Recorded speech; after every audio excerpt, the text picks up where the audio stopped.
샤워하러 들어간 아내의 태블릿에서 알림이 울렸다. 화면 위에 떠있던 문구는 청담 한강뷰 레지던스 숙박 확정. 눈앞이 캄캄해졌다.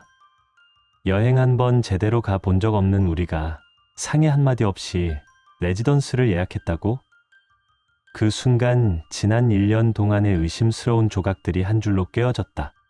그날 이후 내 삶은 송두리째 뒤집혔다. 이름 석자 걸고 지켜온 가정이 무너지는 소리를 나는 똑똑히 들었다. 흔히 드라마나 인터넷 글에서만 보던 배신이라는 단어가 내 집 거실 한가운데로 쏟아져 들어왔다. 나는 박성우, 52. 서초에서 작은 무역회사를 운영하며 하루하루 전쟁 같은 삶을 버텼다. 경기가 얼어붙어 숨이 막혀도 이를 악물고 버틴 이유는 단 하나. 아내 서현과 지켜야 할 가정이 있었기 때문이다. 결혼 15년, 아이는 없었지만 함께 늙어갈 수 있다는 믿음 하나로 버텨왔다. 하지만 아내는 달라졌다. 어느 날부턴가 답답해서 못 살겠다는 말을 입에 달고 살며 외출을 반복했다. 집 안에서 보내던 시간이 줄어들고 화장은 짙어졌으며 옷차림은 화려해졌다. 그리고 결국 태블릿 속 알림이 모든 걸 증명해버렸다. 나는 선택의 기로에 섰다. 외면할 것인가, 끝까지 확인할 것인가. 스스로를 갉아먹는 치욕을 감수하면서도 나는 아내의 발걸음을 뒤쫓기 시작했다. 압구정 로데오의 카페 골목에서 그녀는 낯선 남자와 웃고 있었다. 커피잔 너머로 이어지는 시선, 골목길에서 맞잡은 손, 어깨 위로 내려앉는 손길. 그 모든 장면이 내 가슴을 지식였다. 그러나 이 이야기는 단순히 한 남자의 배신담으로 끝나지 않는다. 그날 청담 레지던스 루프탑에서 마주한 광경은 내 인생의 전부를 흔드는 폭발이었다. 무너져 내린 얼굴들, 무릎을 꿇고 애원하던 목소리, 그리고 끝내 법정에서 내려진 냉혹한 판결까지. 나는 오늘 그 모든 과정을 이야기하려 한다. 사랑이라 믿었던 것이 어떻게 배신으로 뒤집혔는지, 배신이 어떻게 파멸로 이어지는지, 그리고 그 속에서 내가 어떻게 다시 일어섰는지. 끝은 아직 말하지 않겠다. 다만 분명한 건 이 이야기를 듣고 나면 여러분도 결혼과 믿음, 그리고 배신의 무게를 새삼 실감하게 될 거라는 사실이다. 결말은 여러분의 예상을 완전히 뒤엎을지도 모릅니다. 여러분의 생각은 어떠셨나요? 댓글로 꼭 남겨주세요. 구독과 좋아요도 잊지 마시고 방탐정의 이중 파일과 함께 더 놀랍고 흥미로운 이야기 속으로 떠나봐요. 안녕하세요. 지금부터 들려드릴 이야기는 제 삶의 바닥을 드러나게 만든 실제 사건입니다. 예전에 저는 TV 사연이나 인터넷 글을 보며 고개를 저었습니다. 저런 상황에서 왜 그렇게밖에 못하냐고, 나는 절대 저러지 않을 거라고 큰소리치던 사람이 바로 저였습니다. 막상 제 차례가 오자 눈앞이 하얘졌고 손끝 하나 마음대로 움직이지 못했습니다. 기억은 여전히 엉켜있지만 오늘은 최대한 차분하게 풀어보려 합니다. 제 이름은 박성우, 52입니다. 서초에서 작은 무역회사를 운영하고 있고 자영업은 버틴다는 말이 왜 진리인지 매일 체감하며 살았습니다. 경기가 얼어붙은 요즘엔 하루를 끝내는 일조차 전쟁 같았지만 가정을 붙잡기 위해 이를 악물고 일에 매달렸습니다. 아내 김서연은 45세 전업주부입니다.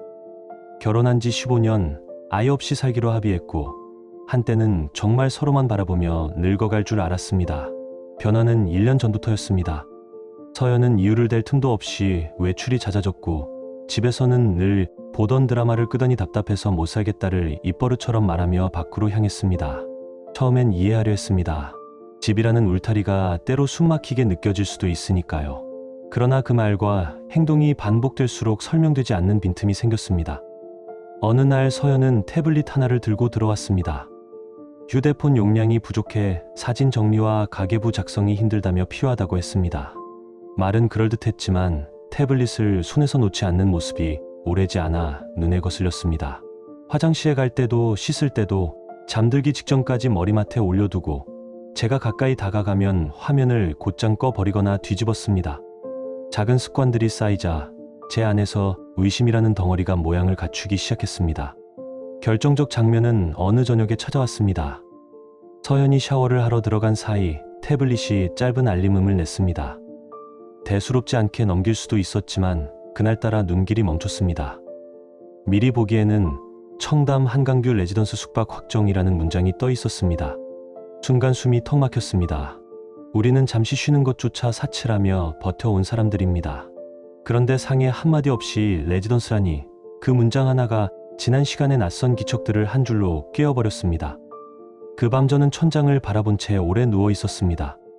내가 과민한 건 아닐까 스스로를 달래보다가도 지난 1년의 장면들을 되감으면 납득되지 않는 구석이 너무 많았습니다.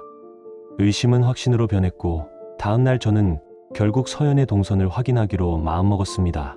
말은 조사였지만 남편이 아내를 뒤쫓는 일은 스스로를 갉아먹는 일이었습니다. 그래도 현실을 알아야 했습니다. 제 예민함이 만든 환상인지 아니면 이미 눈앞에서 벌어지는 사실인지. 그날부터 서연이 집을 나설 때 저는 일정한 간격을 두고 뒤따랐습니다. 들키지 않으려 두세 블록쯤 떨어져 걸었고 서연이 오후 2시에 나가 6시쯤 돌아오는 패턴을 확인했습니다. 그 몇 시간 동안 무엇을 하는지 저는 그 빈칸을 채우기 위해 조용히 발걸음을 맞췄습니다. 며칠을 붙잡고 지켜보니 일정이 눈에 들어왔다. 서연의 발걸음은 늘 압구정 로데오 카페 골목으로 향했고 창가 자리에 앉아 혼자가 아니라 누군가와 마주 앉았다. 멀리서는 남녀 구분조차 쉽지 않았지만 대화의 호흡과 손짓이 만들어내는 거리감에서 이미 답이 보였다. 웃음이 가볍게 터질 때 고개가 동시에 기울었고 천천히 잔을 들어 올릴 때 눈빛이 같은 지점을 향했다. 모호함으로는 버틸 수 없었다.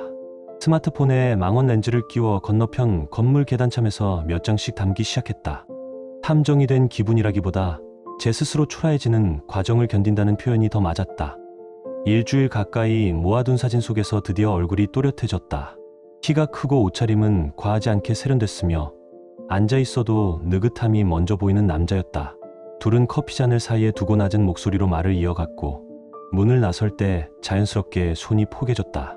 어떤 날에는 그 남자의 손이 서연의 어깨 위에 가볍게 얹혔다. 그 장면을 보는 순간 다리 힘이 빠져 난간을 한번 세게 붙잡아야 했다. 정체를 끝까지 확인하기로 했고 며칠을 더 걸었다. 지하 주차장으로 들어가는 외제차의 번호가 바뀌는 날이 잦아 의심이 깊어졌고 업계 지인에게 물으며 발걸음을 덧댔다. 결국 이름을 알았다. 정우철, 쉰, 럭셔리 렌트카 업체 대표. 그 이름을 듣는 순간 머릿속에서 오래된 기억이 올라왔다. 2년 전 차를 바꾸려다 내가 바쁜 탓에 상담을 서연에게 맡겼고 며칠간 여러 사람을 만났다. 그때 연결된 인연이 시간이 지나 개인적인 만남으로 변한 셈이었다. 증거가 손에 쥐어지자 바로 변호사 사무실을 찾았다. 사진의 연속성, 동일한 장소와 시간대, 서로의 접촉이 드러나는 장면까지 차분히 설명했다. 변호사는 고개를 끄덕이며 이혼 청구와 함께 상간자 위자료 청구까지 충분히 다툴 수 있다고 정리했다. 그제야 이 사태가 더 이상 눈감아 줄 수 없는 현실이라는 사실이 체온처럼 와 닿았다. 남은 과제는 상대 배우자에게 알리는 일이었다. 변호사는 그쪽도 피해자일 가능성이 높으니 선제적으로 사실을 통지하고 대응을 공조하는 편이 이후 절차에 도움이 된다고 조언했다. 정우철이 업계에서 얼굴이 알려진 덕분에 공개 기사와 홍보 자료만으로도 연락처 단서를 얻을 수 있었다. 초등학교 교사로 재직 중인 배우자의 이름은 윤지연, 46. 낯선 번호로 갑자기 전화를 거는 대신 예의를 갖춘 카카오톡 메시지로 먼저 사정을 알리고 통화 가능 시간을 물었다. 그리고 벨소리가 울렸을 때 저는 한 번 더 심호흡을 하고 사실을 있는 그대로 전달할 준비를 마쳤다. 카카오톡으로 먼저 예의를 갖췄다. 안녕하세요. 신뢰가 되는 연락인 줄 알지만 급히 말씀드릴 일이 있습니다. 괜찮으시다면 통화 시간을 조금 내주실 수 있을까요? 잠시 뒤 답신이 왔다. 누구시죠? 무슨 일인지 먼저 말씀해 주시겠어요? 목소리를 직접 확인해야 했다. 통화를 요청했고 곧 벨소리가 울렸다. 수화기 너머의 음성에는 떨림이 묻어 있었다. 혹시 무슨 사고라도 난 건가요? 그 한마디로 남편을 얼마나 순진하게 믿어왔는지 알 수 있었다. 나는 심호흡을 하고 최대한 또렷하고 조심스러운 말로 사실을 전달했다. 죄송하지만 정우철 씨와 제 아내 사이에 부적절한 관계가 있는 것 같습니다. 며칠 동안 확인했고 지금은 확신하고 있습니다. 짧은 정적이 흘렀고 이어 거친 숨소리가 들렸다. 그게 정말인가요? 혹시 잘못 본 건 아니에요? 목소리에는 절반의 믿음과 절반의 공포가 겹쳐 있었다. 아마 평소에도 작게 흔들리는 징후들을 느끼고 있었던 거다. 나는 모아둔 사진 가운데 핵심만 골라 전송했다. 카페 창가에서 마주 앉아 웃는 얼굴, 골목을 나란히 걸으며 손이 포개지는 순간, 어깨에 손이 가볍게 얹히는 장면. 메시지 수신 표시만 깜박이던 화면이 한동안 멈춰 있더니 끝내 흐느끼는 울음이 들려왔다. 저도 요즘 뭔가 이상하다고 생각했어요. 늦게 들어오는 날이 많아졌고 휴대폰을 손에서 놓질 않았어요. 갑자기 새 옷을 사고 향수도 바꿨고요. 이제야 다 이해가 되네요. 그 눈물 섞인 고백을 듣는 순간 우리는 같은 종류의 상처를 입은 피해자라는 사실이 뼈속까지 내려앉았다. 위로의 말이 길지는 않았지만 서로에게 필요한 만큼은 정확히 닿았다. 정말 감사합니다. 박성호 씨가 알려주지 않았다면 저는 계속 속고만 살았을 거예요. 나는 짧게 숨을 고르고 대답했다. 혼자서는 버티기 어려웠습니다. 이제부터는 사실만 보겠습니다. 나 역시 혼자 감당하기엔 짐이 너무 무거웠다. 같은 자리에 서 있는 사람이 있다는 사실만으로도 숨이 조금은 가벼워졌다. 우리는 당장은 모른 척하되 때가 오면 함께 움직이자고 약속했다. 그녀도 나처럼 더 확실한 증거를 모아두겠다고 했다. 그렇게 연락을 주고받으며 며칠이 흘렀을 때 서연이 뜻밖의 말을 꺼냈다. 저녁을 먹던 중이었다.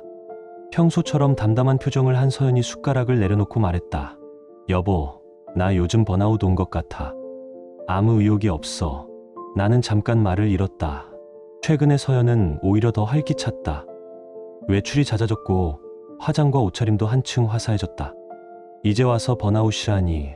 그 자리에서 감정을 드러낼 수 없었다. 나는 최대한 평온한 목소리로 물었다. 왜? 무슨 일 있어? 서연은 허공을 보며 말했다. 그냥 사는 게 재미없어. 매일 똑같고 당신은 늘 바쁘고 집에 혼자 있으면 숨이 막혀. 속으로 비웃음이 올라왔다. 집이 답답하다는 말 뒤에 붙은 진짜 사정이 무엇인지 나는 이미 알고 있었다. 그래도 모르는 척 흐름을 이어갔다. 그럼 어떻게 하고 싶은데? 서연의 대답은 준비된 문장처럼 매끈했다. 나 혼자 조용히 레지던스에 며칠 머물까 해. 혼자만의 시간이 필요해. 새로운 환경에서 마음을 정리하고 싶어. 그 말을 듣는 순간 퍼즐이 완성됐다. 며칠 전 태블릿에 떠있던 숙박 확정 알림이 바로 이것이었다. 혼자라고 포장했을 뿐 정우철과 함께 보낼 시간을 확보하려는 수순이었다.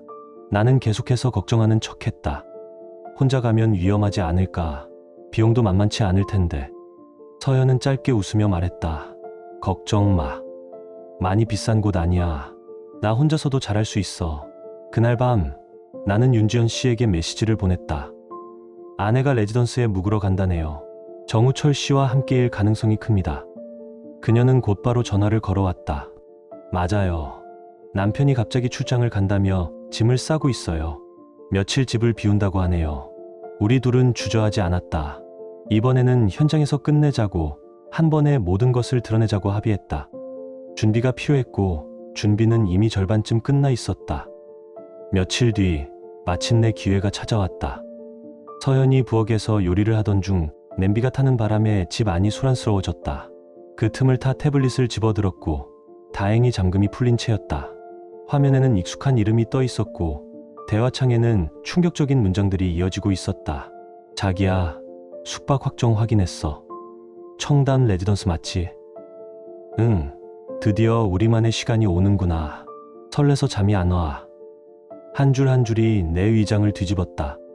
나는 곧장 화면을 캡처해 윤지연 씨에게 전송했다. 청담 레지던스에서 만나기로 했습니다. 고탑장이 왔다. 좋습니다.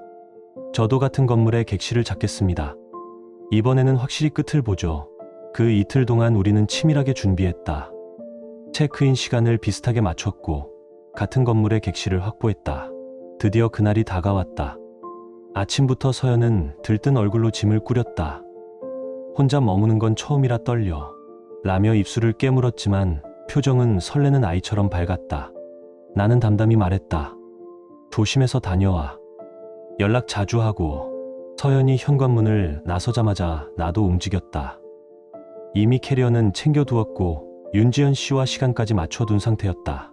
로비에서 처음 마주한 그녀는 놀랄 만큼 차분했고 눈빛에는 단단한 결의가 서 있었다. 이런 상황에서 뵙게 되어 죄송합니다. 그녀의 인사에 나는 짧게 고개를 끄덕였다. 같은 상처를 가진 사람끼리 말은 길 필요가 없었다. 윤지연 씨는 최근 남편의 변화를 털어놓았다. 갑자기 운동을 시작하고 옷차림을 새롭게 바꾸고 향수까지 바꿨다는 것이다.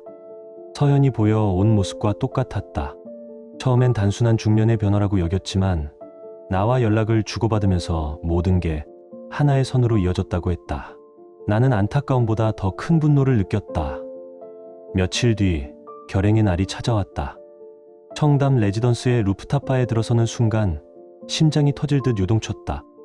혹시라도 눈이 마주칠까 긴장됐지만 다행히 처음엔 그들의 모습이 보이지 않았다. 우리는 객실에 짐을 풀고 작전을 세웠다. 무작정 움직이면 수상할 수 있었기에 우리도 연인처럼 행동하기로 했다. 물론 연기였지만 위장을 위해선 필요했다. 그날 저녁 바람이 선선하게 불어오는 루프탑 라운지에서 결국 그들을 발견했다. 서연과 정우철은 창가 쪽 테이블에 나란히 앉아 있었다. 와인잔을 기울이며 웃음소리를 터뜨리고 어깨를 스스럼없이 감싸고 사진을 찍으며 완연한 연인의 모습을 연출했다. 그 장면을 보는 순간 피가 거꾸로 솟구쳤다. 지금은 때가 아니에요. 윤지연 씨가 내 팔을 붙잡아 주지 않았다면 나는 당장이라도 뛰쳐나갔을 것이다. 우리는 조금 떨어진 자리에서 숨을 죽이며 그들을 지켜봤다. 서로의 어깨에 기대고 귓속말을 나누며 웃어대는 모습은 지난 세월 동안 내가 얼마나 우스꽝스럽게 속아왔는지를 적나라하게 보여주고 있었다. 분노와 모멸감이 한꺼번에 밀려와 가슴이 답답해졌다. 시간이 흐르자 결국 우리의 시선과 그들의 시선이 맞닿았다. 서연의 눈빛이 내 쪽을 향하는 순간 그녀의 표정은 놀람에서 당혹으로 다시 분노로 급격히 변했다. 정우철 역시 마찬가지였다. 특히 내 옆에 앉아있는 윤지연 씨를 본 순간 그의 얼굴은 종이장처럼 하얗게 질리며 얼어붙었다. 서연은 의자를 박차고 일어나 나를 향해 성큼 다가왔다. 얼굴이 시뻘겋게 달아올라 있었고 눈빛에는 노기가 가득했다. 박성호, 당신 여기서 뭐 하는 거야?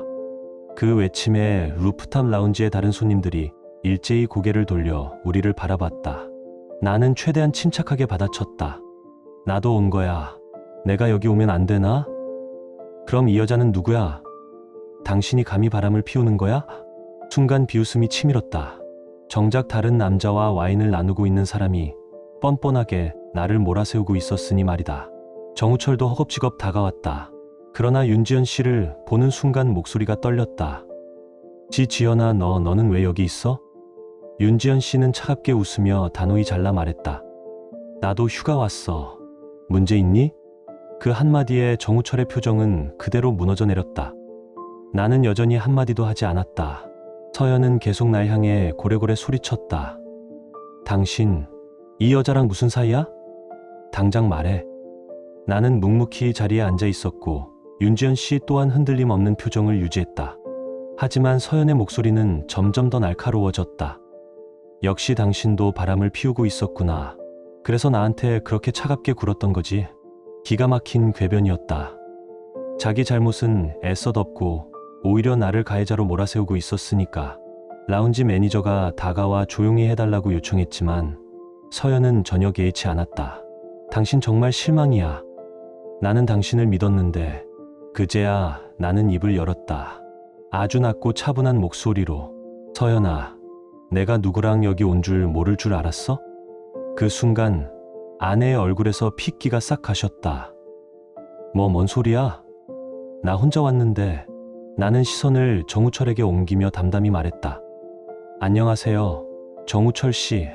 처음 뵙겠습니다. 정우철의 얼굴은 파랗게 질려 얼어붙었다. 바로 그때 윤지연 씨가 조용히 일어나 침착하게 선언했다. 소개할게요. 이 사람이 제 남편 정우철입니다. 그 순간 정우철은 몸을 움찔하며 뒷걸음질 쳤다. 눈앞에 아내가 서 있는 것도 충격이었지만 내가 그 옆에 함께 있다는 사실은 그를 완전히 패닉으로 몰아넣은 듯했다. 서연과 정우철은 서로를 바라보다가 말문이 막혀버렸다. 이미 모든 게 드러났고 더 이상 숨을 구할 길도 없었다. 무엇보다 피해자인 나와 윤지연 씨가 함께 그 자리에 있다는 현실이 두 사람을 질식시키고 있었다. 잠시 정적이 흐르더니 정우철이 갑자기 무릎을 꿇었다. 지연아, 미안해. 정말 미안해. 이번 한 번만 용서해줘. 뒤이어 서연도 무릎을 꿇고 흐느끼며 말했다. 여보, 나도 잘못했어. 제발 한 번만, 마지막 기회만 줘. 그러나 내 마음은 추호도 흔들리지 않았다. 들키기 전까지는 와인잔을 기울이며 웃던 사람들이 이제 와서 무릎을 꿇고 애원한다고 감동할 리가 있겠는가. 오히려 그 모습이 더 역겨웠다. 윤지연 씨는 싸늘한 눈빛으로 남편을 내려다보았다. 나는 15년을 함께 산 아내가 눈앞에서 무너져 내리는 모습을 보며 복잡한 감정이 스쳤지만 동정은 단 한 톨도 없었다. 가슴 속에 남은 건 깊고 차가운 실망뿐이었다. 서연은 울먹이며 변명을 늘어놓았다. 당신이 집에 늦게 들어오고 일밖에 모르니까 내가 외로워서 그랬어. 잠깐의 실수였어. 정말 잠깐이었어. 뻔뻔하기 짝이 없는 소리였다. 모든 책임을 나에게 떠넘기려는 태도였다. 내가 아내를 외롭게 했다는 게 바람의 이유가 될 수 있단 말인가. 그것도 몇 달이나 이어진 부정행위가. 그 순간 정우철이 비웃듯 입을 열었다. 실수? 먼저 매달린 게 누군데? 남편보다 내가 백패났다면서 밤낮으로 연락한 게 누군데? 그 말에 서연의 얼굴은 순식간에 벌겋게 달아올랐다. 이제는 서로를 향해 진흙을 던지며 더러운 민낯이 드러나고 있었다. 그래서 당신도 좋아서 날 따라다녔잖아. 지금 와서 나만 나쁜 사람 만들겠다는 거야? 서연이 목청을 높여 소리쳤다. 정우철도 지지 않았다. 나는 그냥 친절하게 해준 건데 내가 계속 개인적인 만남을 원했잖아. 둘은 서로에게 책임을 떠넘기며 추하게 싸웠다. 아까까지만 해도 그렇게 다정하던 사람들이 들키자마자 원수처럼 으르렁거리고 있었다. 만약 진짜 사랑이라면 이런 상황에서도 서로를 지키려 했을 것이다. 하지만 이들은 오히려 상대를 짓밟으며 자신을 변명하는 데 급급했다. 내가 먼저 남편이 널 이해 못한다고 불쌍한 척했잖아. 그래서 내가 위로해 준 거였지. 정우철의 외침에 서연도 치받았다. 그럼 당신은 왜 아내가 나를 무시한다고 했는데? 똑같은 거잖아. 윤지연 씨는 남편의 말을 듣고 얼굴이 하얗게 질렸다. 내가 당신을 무시했다고? 내가 언제 그런 말을 했어? 정우철은 대답하지 못했다. 그저 바람을 합리화하기 위해 꾸며낸 변명에 불과했던 것이다. 서로에게 고함을 질러대며 추악한 민낯을 드러내는 모습을 지켜보던 나는 차갑게 웃었다. 그래, 이게 너희의 진짜 모습이지. 내 말이 떨어지자 두 사람은 순간 얼어붙었다. 나는 의도적으로 목소리를 낮추며 담담히 마무리했다. 난 더 이상 듣고 싶지 않다. 마지막으로 실컷 즐기고 와라. 한국 돌아가면 법정에서 보자. 서연은 울부짖으며 매달렸다. 여보, 제발 단 한 번만, 정말 한 번만 용서해줘. 그러나 내 마음은 이미 돌처럼 굳어 있었다. 윤지연 씨도 단호하게 자리에서 일어나 차갑게 선언했다. 나도 마찬가지야. 변호사 상담은 이미 끝냈어. 한국 돌아가면 이혼하자. 정우철이 떨리는 목소리로 애원했지만 그녀는 뒤돌아보지도 않고 자리를 떠났다. 우리가 일어서자 서연은 분노를 정우철에게 돌렸다. 다 너 때문이야. 내가 먼저 날 흔들었잖아. 정우철도 고함쳤다. 뭐? 내가 언제? 내가 먼저 연락하고 매달렸잖아. 끝까지 서로 탓을 떠넘기는 꼴이 참으로 취했다. 다음 날 아침 나는 윤지연 씨와 함께 조용히 체크아웃했다. 그들이 남은 시간을 어떤 표정으로 보낼지는 더 이상 관심사가 아니었다. 서로 원망하며 지내든 따로 떨어져 있든 이제는 우리와 무관한 일이었다. 공항으로 향하는 택시 안에서 그녀가 조용히 입을 열었다. 정말 수고 많으셨어요. 성우 씨 덕분에 진실을 알 수 있었어요. 나는 고개를 끄덕이며 짧게 대답했다. 저야말로 덕분에 버틸 수 있었습니다. 혼자였다면 끝까지 감당하지 못했을 겁니다. 귀국 비행기 안에서 느낀 건 오직 해방감이었다. 긴 시간 동안 쌓였던 의심과 분노가 한순간에 풀려나간 듯했다. 결혼 생활이 끝난다는 아쉬움이 아예 없진 않았지만 더 이상 거짓과 배신 속에서 살지 않아도 된다는 자유가 훨씬 더 크게 다가왔다. 도착하자마자 나는 곧장 변호사 사무실로 향했다. 청담 레지던스에서 확보한 사진과 영상들을 제출하자 변호사는 단호하게 말했다. 이 정도면 완벽한 증거입니다. 이혼은 물론이고 상간자 위자료 청구까지 충분히 승소할 수 있습니다. 그날 저녁 윤지연 씨로부터 연락이 왔다. 그녀 역시 같은 결정을 내렸고 우리는 협력해 함께 소송을 진행하기로 했다. 이제 아내와 정우철 두 사람 모두 부정행위의 대가를 치르게 될 것이다. 며칠 뒤 서연이 한국으로 돌아왔다. 현관문을 열고 들어오자마자 무릎을 꿇으며 울부짖었다. 여보, 제발 한 번만 용서해줘. 그러나 내 마음은 이미 돌아갈 수 없는 강을 건넌 상태였다. 서연은 눈물범벅이 된 얼굴로 다시금 애걸했다. 정말 잘못했어. 마지막 기회만 줘. 다시는 그런 일 없을 거야. 나는 단호하게 고개를 저었다. 서연아, 이미 늦었어. 변호사와 모든 상담 끝냈고 이혼 서류도 준비돼 있어. 그리고 정우철 상대로 상간자, 위자료, 소송도 진행할 거야. 내 말이 끝나자 서연은 더 크게 울부짖었지만 나는 눈 하나 깜빡이지 않았다. 청담 레지던스에서 서로에게 책임을 떠넘기며 추하게 싸우던 모습이 머릿속에 또렷이 각인되어 있었다. 그것이야말로 두 사람의 진짜 얼굴이었다.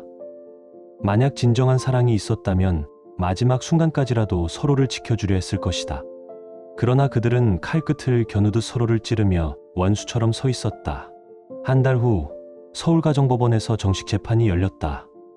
아내 측 변호인은 일시적인 실수였다라며 변명했고 심지어 남편도 다른 여자와 여행을 가지 않았느냐라는 억지를 부렸다. 그러나 우리가 준비해간 증거 앞에서는 아무 소용이 없었다. 사진, 메시지 기록, 결제 내역, 그리고 레지던스에서 촬영한 영상까지 모든 것이 명백하게 부정행위를 증명하고 있었다. 무엇보다 나와 윤지연 씨가 함께 움직인 것은 어디까지나 증거 확보를 위한 정당한 조치였다는 사실을 법정에서 분명히 밝혔다. 호텔 예약도 따로 했고 동선 역시 꼼꼼히 기록해 두었기에 오해의 여지는 없었다. 재판부는 단호히 판결을 내렸다. 피고의 부정행위는 명백하다. 원고의 행위는 증거 수집을 위한 정당한 조치로 인정된다. 이혼 청구를 인용하며 상간자 위자료 청구 역시 인용한다. 그 순간 서연은 고개를 숙인 채 법정에서 눈물을 흘렸고 정우철은 굳은 얼굴로 판결문을 들여다봤다. 판결문에는 거액의 위자료, 지급 명령이 선명히 적혀 있었다. 두 사람의 몰락은 스스로 만든 굴레였고 그 대가를 치르는 건 지극히 당연한 일이었다. 법정을 나서며 윤지연 씨가 나를 향해 담담히 말했다. 이제 정말 새 출발이네요. 나는 고개를 끄덕이며 짧게 답했다. 네, 서로 각자의 길을 갑시다. 더 이상 속지도 말고. 우리는 같은 상처를 겪었지만 끝내 그 상처를 딛고 다시 일어섰다. 법원 계단을 내려서며 마지막으로 뒤를 돌아봤다. 긴 세월 가슴을 짓누르던 돌덩이가 굴러 떨어지는 듯한 기분이 밀려왔다. 이제 나는 진짜 자유인이었다. 더 이상 미행할 필요도, 거짓과 배신 속에서 발버둥 칠 이유도 없었다. 이혼 판결이 내려진 뒤 서연의 삶은 눈에 띄게 무너져 내렸다. 더 이상 내 아내라는 지위를 가질 수도, 정우철 같은 남자에게 기댈 수도 없었다. 판결문에 적힌 위자료 액수는 그녀에게 감당하기 벅찼고 결국 서연은 우리가 함께 살던 집을 떠나야 했다. 한때 명품 가방을 들고 백화점 VIP 라운지에 드나들던 여자가 이제는 노량진 반지하 원룸에 몸을 눕히고 있다는 사실을 들었을 때 나는 어떤 연민도 느끼지 않았다. 그것이 배신의 대가였으니까. 주변의 시선은 차가웠다. 결혼 생활 15년 동안 그녀가 쌓아온 인간관계는 배신 소식과 함께 송두리째 무너졌다. 친척들조차 얼굴을 돌렸고 친구들은 연락을 끊었다. 남편을 두고 바람을 피웠다는 소문은 삽시간에 커뮤니티와 지인들 사이로 퍼졌다. 서연은 사회적 위치를 완전히 잃어버렸다.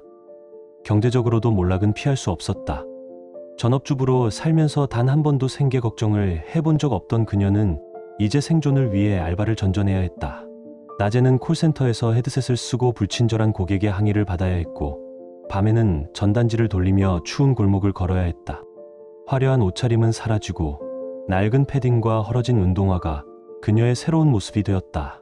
과거에는 남편 덕분에 당연하게 누렸던 일상조차 이제는 버거운 사치였다. 서연의 표정은 더 이상 당당하지 않았다. 거울 앞에서 화장을 고치던 여자의 얼굴은 초라하게 주름졌고 늘 손에 들려있던 브랜드 지갑 대신 편의점 봉지가 들려 있었다. 사람들의 눈길을 피하듯 고개를 숙이고 다녔고 누군가 자기 이야기를 할까 두려워 늘 움츠러들었다. 나는 그 모든 소식을 들으며 씁쓸한 미소를 지을 수밖에 없었다. 그녀가 원했던 건 자유와 설렘이라 했지만 결국 손에 남은 건 고독과 후회뿐이었다. 정우철마저 책임을 회피하며 긍을 돌렸다는 소식이 전해졌을 때 서연은 진정 홀로 남겨졌다. 누구도 그녀의 손을 잡아주지 않았다. 나는 더 이상 그녀를 미워하지도 않았다. 미움조차 아깝게 느껴졌다. 그저 한때 내 곁에 있었던 사람이 스스로 파멸을 선택했고 그 결과를 감당하며 살아가고 있을 뿐이었다. 어쩌면 그것이 내가 줄 수 있는 가장 철저한 심판이자 응징이었는지도 모른다. 정우철의 몰락은 서연보다 더 빠르고 더 처절했다. 법정 판결이 내려진 날, 그는 거에게 위자료를 물어내야 하는 신세가 되었다. 평소 럭셔리 렌트카 대표라는 이름으로 언론에 얼굴을 내밀던 인물이 하루아침에 불륜남이라는 꼬리표로 불리게 된 것이다. 거래처는 하나둘 계약을 끊었고 함께 어울리던 사업가들도 연락을 피했다. 명함에 새겨진 직함은 여전히 대표였지만 그 이름 앞에 따라붙는 평판은 신뢰할 수 없는 인간이었다. 겉모습의 여유와 자신감은 흔적조차 남지 않았다. 비싼 양복 대신 값싼 기성복 차림으로 돌아다니는 그의 뒷모습을 본 사람이 내게 전해준 적이 있다. 한때 외제차를 몇 대씩 굴리며 뽐내던 남자가 이제는 오래된 중고차를 몰고 다닌다고 했다. 대출과 위자료, 무너진 사업까지 삼중고를 견딜 수 없었던 것이다. 가정도 남아있지 않았다. 지연 씨는 법정에서 단호하게 이혼을 선언했고 더 이상 그와 얼굴조차 마주하지 않았다. 아이가 있었다면 차라리 미련이라도 남았을지 모르지만 정우철은 결국 완전히 혼자가 되었다. 아내도 연인도 사업 파트너도 모두 떠나고 나니 그가 붙잡을 수 있는 건 수전뿐이었다. 술에 취해 비틀거리며 골목을 떠도는 모습이 목격됐다는 이야기가 들려왔다. 나는 그 얘기를 들으며 씁쓸한 우월감을 느꼈다. 내 가정을 짓밟으며 얻은 쾌락의 대가는 결국 자기 인생을 삼켜버린 것이었다. 불륜의 상대였던 서연조차 그를 외면하고 끝내 손에 쥔 건 빚더미와 상실뿐이었다. 그가 바랐던 건 아마 달콤한 도피였겠지만 현실은 추락뿐이었다. 더 처참한 건 사회적 시선이었다. 동네 주민들은 그가 지나가면 수군거렸고 업계 사람들은 그의 이름을 꺼내는 것조차 불편해했다. 한때 성공한 사업가로 칭송받던 남자가 불륜으로 무너져 내리는 장면은 많은 이들에게 조롱거리가 되었다. 그 누구도 그의 편에 서지 않았다. 나는 이제 정우철을 미워하지 않는다. 미워할 가치조차 없는 남자일 뿐이다. 내 아내와 함께 나를 배신했지만 결국 그는 스스로의 손으로 자신의 기반을 허물었다. 나는 여전히 내 발로 걸으며 새로운 길을 준비하고 있지만 그는 무너진 잔해 속에서 허우적거릴 뿐이다. 그것은 누가 심판한 것도 아닌 그가 자초한 파멸일 뿐이었다. 이혼은 많은 사람에게 파탄과 상실로 들리겠지만 나에게는 정반대였다. 그것은 오랜 속박에서 벗어난 해방이었고 잃었던 자존심과 평온을 되찾은 출발점이었다. 서현과 정우철의 배신은 분명 나를 깊게 찔렀지만 그 고통은 결국 나를 더 단단하게 만들었다. 나는 회사를 다시 세우는 데 집중했다. 예전에는 가정을 지키겠다는 책임감에 매달리며 그저 버티는 데 급급했지만 이제는 더 넓은 시야로 사업을 바라볼 수 있었다. 불필요한 인맥과 허례허식을 정리하고 오직 실력과 신뢰로 승부를 걸었다. 놀랍게도 성과는 곧바로 나타났다. 거래처가 늘어났고 매출도 안정적으로 성장했다. 무엇보다 스스로에 대한 확신이 커졌다. 퇴근 후 집으로 돌아오는 길은 더 이상 무겁지 않았다. 가짜 웃음도 억지 대화도 필요하지 않았다. 대신 한강변을 따라 천천히 걸으며 바람을 맞았다. 물결 위로 번지는 불빛을 바라보며 마음 깊숙이 잠들어 있던 자유를 실감했다. 나는 이제 거짓 없이 산다. 그 한마디가 나를 지탱하는 힘이 되었다. 가끔 윤지연 씨를 다시 만날 때가 있었다. 카페에서 우연히 마주치거나 의도적으로 안부를 묻는 연락을 주고받기도 했다. 우리 사이는 특별한 감정으로 발전하지 않았다. 다만 같은 전장을 통과한 전우처럼 서로를 이해하는 눈빛만으로도 충분했다. 짧은 대화 속에서 우리는 가볍게 웃었고 그것만으로도 삶은 다시 따뜻해질 수 있다는 걸 깨달았다. 나는 더 이상 과거의 그림자에 얽매이지 않는다. 배신은 결혼을 무너뜨렸지만 나라는 사람을 무너뜨리진 못했다. 오히려 거짓과 위선 속에서 살아가던 나를 깨워 새로운 삶으로 이끌었다. 이제 나는 자유롭다. 그리고 더 단단해졌다. 누군가는 말할지도 모른다. 그래도 15년의 세월이 아깝지 않냐고. 그러나 나는 담담히 대답할 것이다. 아깝지 않다. 그 세월이 있었기에 지금의 내가 있을 수 있으니까. 내일은 여전히 예측할 수 없다. 하지만 나는 확실히 안다. 더 이상 의심으로 잠 못 이루지 않고 누군가의 뒷모습을 조차 비참해하지 않을 것이다. 나는 내 발로 걷고 내 힘으로 웃으며 내 마음으로 살아갈 것이다. 이혼은 끝이 아니었다. 그것은 나를 새롭게 만든 시작이었다. 나는 이제 더 자유로운 나, 더 단단해진 나로 살아간다. 지금 당신의 마음은 어떤가요? 이야기를 읽으며 떠오른 감정이나 생각이 있다면 댓글로 나눠주세요. 당신의 진심 어린 한마디가 누군가에겐 큰 위로가 될 수 있습니다. 이 짧은 이야기 속에 작은 온기나 잊고 지낸 감정 하나라도 담겨 있었다면 그것만으로 이 이야기는 충분히 의미 있는 시간이었을 거예요. 좋아요와 구독 그리고 공유는 이런 따뜻한 이야기가 더 많은 사람의 하루에 조용히 스며들 수 있는 힘이 됩니다. 함께 해주셔서 고맙습니다. 당신의 하루에도 조용한 평안과 따뜻한 사람이 함께하길 진심으로 바랍니다.